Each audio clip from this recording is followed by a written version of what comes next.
સાબરકાંઠા જિલ્લાના Prantij Katpur toll tax પાસે રાત્રિના સમયે ટ્રિપલ અકસ્માત સર્જાયો, જેમાં બે ટ્રક વચ્ચે સ્કોર્પિયો કારનો કૂચડો થઈ ગયો હતો। એકને ઈજાઓ પહોંચતા હિંમતનગર ખાતે સારવાર અર્થે ખસેડવામાં આવ્યો હતો। અમદાવાદ ઉદેપુર નેશનલ હાઈવે 48 પર પ્રાંતિજના કતપુર ટોલ નાકા પાસે ગઈકાલે રાત્રિના સમયે ટ્રિપલ અકસ્માત સર્જાયો હતો, જેમાં ચિલોડાથી શામળાજી સુધી ચાલી રહેલ રોડ અને ઓવરબ્રિજની કામગીરીના કારણે રસ્તામાં ખાડાઓ પડ્યા છે, જેમાં કતપુર પાસે ખોદકામના કારણે 6 લેનમાંથી સિંગલ લેન થયેલા રોડ પર લાઇટના અભાવે એક ટ્રક ચાલકે અચાનક બ્રેક મારી હતી। આ સમયે પાછળથી આવતી સ્કોર્પિયો ટ્રક સાથે પાછળ સુધી ગઈ અને અથડાઈ હતી।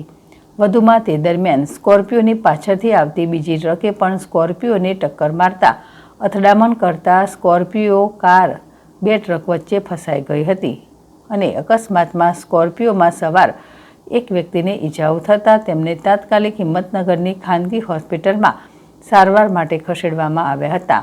ઘટનાના પગલે રસ્તા પર ટ્રાફિક જામની સ્થિતિ સર્જાઈ હતી અને વાહનોની લાંબી કતારો લાગી હતી। નેશનલ હાઈવે વિભાગે રાત્રિ દરમિયાન આવા અકસ્માતો ન સર્જાય તે માટે યોગ્ય પગલાં લેવાની જરૂરિયાત ઊભી થઈ છે। જીલ રાવલ, ZSTV, પ્રાંતિજ।